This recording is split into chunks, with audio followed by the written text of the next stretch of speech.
endless information and they never get an answer. It's like Hotel California in a sort of way. You can never check out. You can never leave. One of the investors in my fund is a big Australian family office. At first, their allocation was 1%. They probably got up to 20%. By solving complex payments challenges together, we get money to the right places. We bring certainty through compliance. The BRICS countries have actually put embargoes on the United States of America and Israel.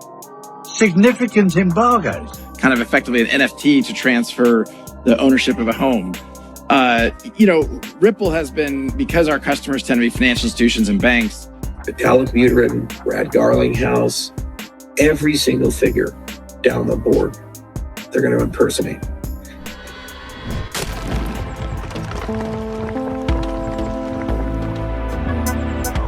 Enjoy the ride, pal.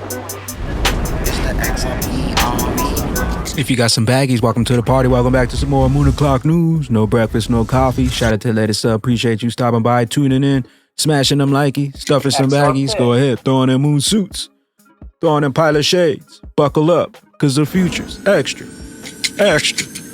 bullish. Let's go full speed, full throttle into the cryptoverse. We have the total global cryptocurrency market cap today at 2.89 trillion, up about 2.4% in the past 24. We got the total trading volume in the last day right around 166 billion. We got BTC's dominance right around 50%, ETH dominant 16.6%. We got XRP here in the number 7 spot, right around 68 cents, currently down about 0.5% in the past 24. We got Stellar XLM in the number 37 spot, 15 cents. BTC 73K. We got ETH right around 4K. We got Flare Networks 0.039. We got XDC right around 0.054. Songbird right around a penny. Stronghold 00699. Evernote 43 cents. Zao 12 cents. We got one from Steven Neroff to kick things off as SBF FTX faces significant jail time.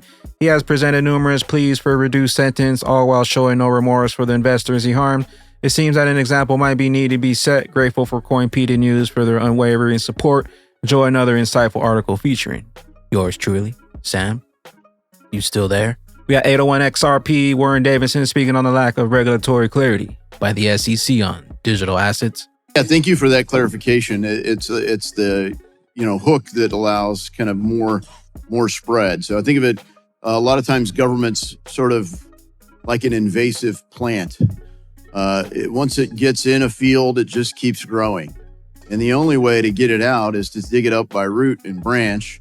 And if it's actually doing something useful, you at least have to prune it to make sure it doesn't overtake everything else. And I think companies that find themselves under regulatory scrutiny are frustrated because there seems to be no satisfaction of the amount of regulation. There's always more. That's particularly true in the digital asset space. So we've seen digital asset companies come to the CFPB saying, or come to the SEC in particular saying, please regulate us. We want clarity. We're happy to cooperate with you. What do you need to know? And they share, endless information and they never get an answer. It's like Hotel California in a sort of way. You can never check out. You can never leave. So, Mr. Soloway, could you highlight the particular challenge digital asset companies confront when you have CFPB trying to put hooks into them in a regulatory environment where in no other part of the economy are they getting real clarity? I agree, Congressman. I think the lack of regulatory clarity in the digital asset space presents a real problem for market participants there. It's my view that the proposed rule only muddies the waters here. Not only does the lack of risk-based justification make the rule unjustified, but it also leaves market participants in the dark regarding how they're supposed to prioritize compliance and whether they're even supposed to be covered by the proposed rule. Gary, you still there?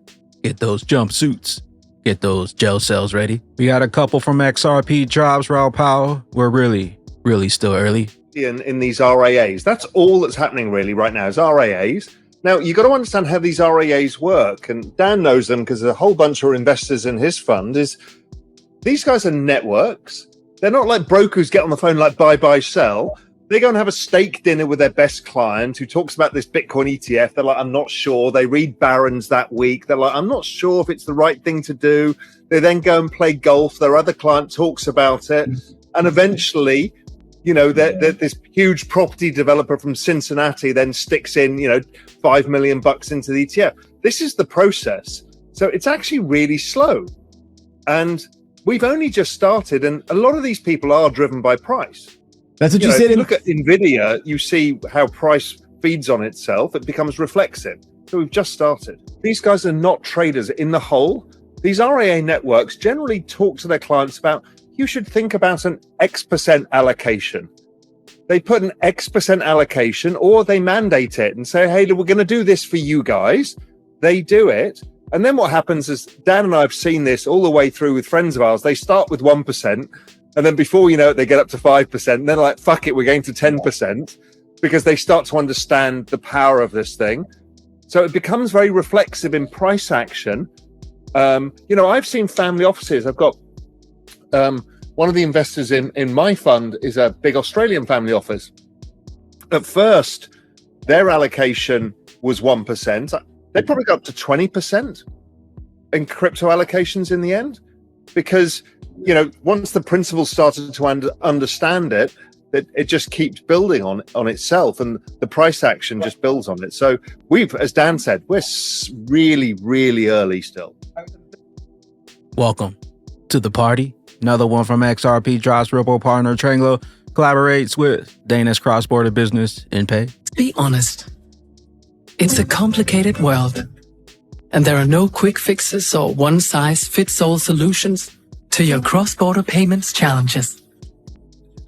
From regulation and AI to fraud and unpredictability, you need the best people to make things work for you and get the job done. That's us, the payments people.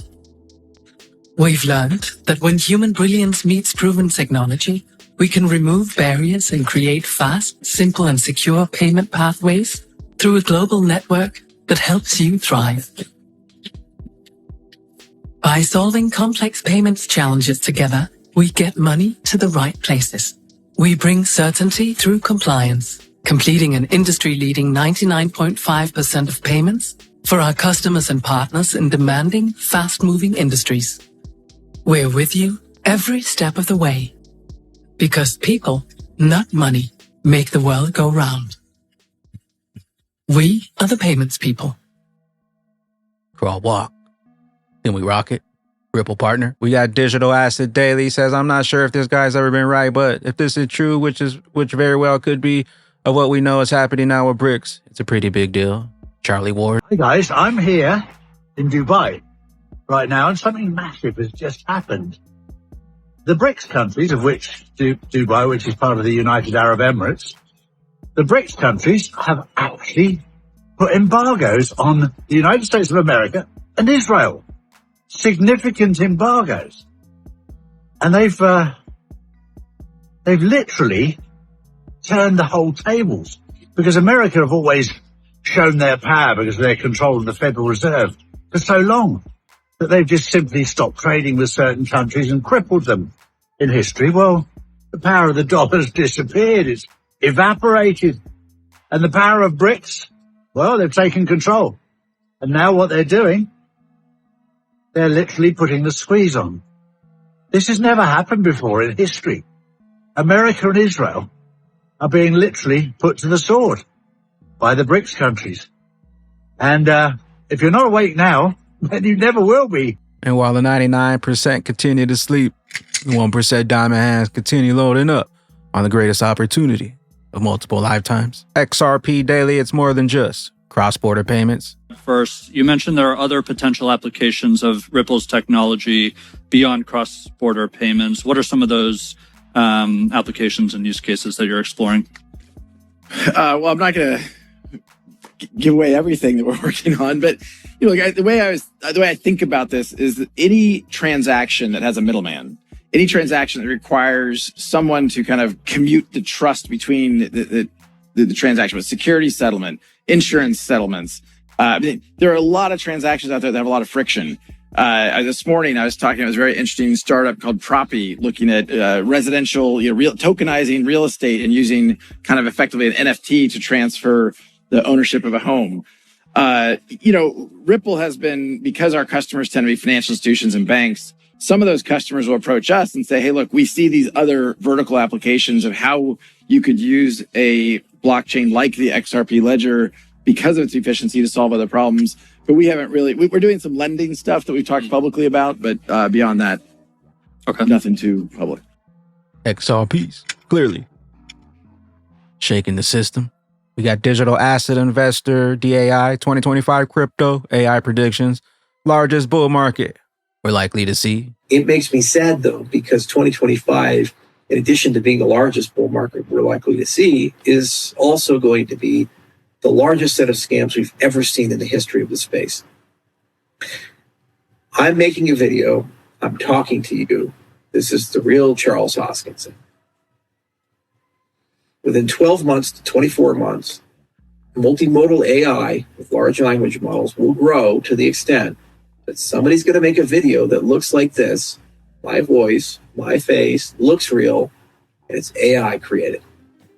And what I'm saying can be anything the AI makes me want to say. Some people will use this for fun and make me talk about purple leprechauns with yellow hats. Other people are going to use this to say I'm giving away money, or you should invest in something, or that you should trust something, or that I've resigned from some position to manipulate the market. They'll even do dark and twisted things, like say I have cancer, or I'm going to prison, or something like that. Why? Because they want to short sell the market and create a disruption. And they know as a public figure, a small window of time can create cascading problems and consequences. And even after the record's been corrected, the damage is already done. The value's already been stolen. They're going to do this across the board with every public figure in the cryptocurrency space using generative AI. Vitalik Buterin, Brad Garlinghouse, every single figure down the board, they're going to impersonate and attempt to steal money, and some people are going to fall for it. Be careful out there with all the scams that's already going on with deepfake AI, Brad Garlinghouse, fake giveaway scams. Never ever send out your cryptocurrencies. We got Orchestra Finance. You can test the AMM on the DevNet without spending real money. Orchestra Finance. Share your feedback questions in the Discord community. Link down below if you want to test out the AMM DevNet. I got a tutorial. We got one from Sorbonne Official. Great to see momentum with projects like Sorrel Swap Finance among the first to deploy on mainnet. DEXs play a key role in DeFi ecosystem by fostering permissionless peer-to-peer transactions. Learn more about building scalable smart contracts. Stellar XLM. We got the first DEX on the Sorbonne blockchain, Sorrel Swap.finance. We got one from Fury XRPL, 7 days. Buckle up, take part in the new game mode with play to earn using your NFTs, 7 days to the official launch. We got one from Waves and Innovation. Don't miss out on XRP Gold Coast 2024, right around the corner, about a week away. Get your tickets now at xrpgoldcoast.com/shop. Let them know that the bagman sent you in the checkout notes. Gold tickets nearly sold out. We got the XRP Gold Coast 2024 program. We got a couple from Sentiment Feed. Bitcoin now closes in on its final 5 weeks before the highly anticipated halving.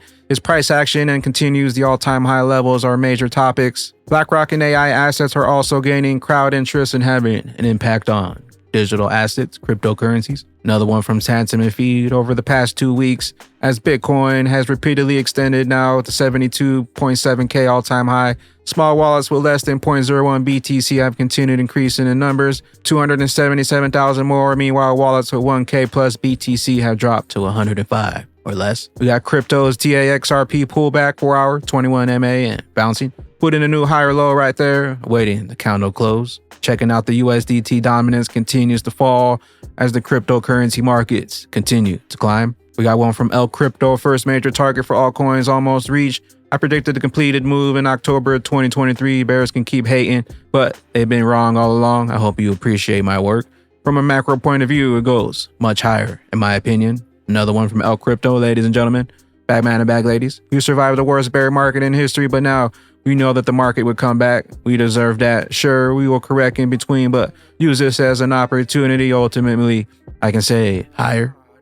much higher, bigger the base, longer in space. With that being said, Batman and Bag Ladies, let a friend know that the greatest opportunity of multiple lifetimes is still at hand, and the pink dots continue to add to their generational wealth bags, but the clock is ticking, and the train's left the station. Where will those bags be when that regulation jar of molasses finally breaks open and XRP's true price is finally revealed? Later glitches. We got it when it was low, now we live in high class. The system been rigged and they keep printing the cash, so you can have these back, and I'ma take these bags. If you want the same vibration, you probably see the plan. The lion on the stage when they take the stand, but you didn't wanna listen. We gotta take a chance, it's a once-in-a-life opportunity that we have, and we never gonna stop till we hit at least $1,000. They call me the bag man, I stay getting bags, man. Jump in that rocket, let's meet at the back as we rose to the top. We took back our spot, the evil evaded, they know what we got. We got the power, we waking the bots. They wanted our keys, got the whole game.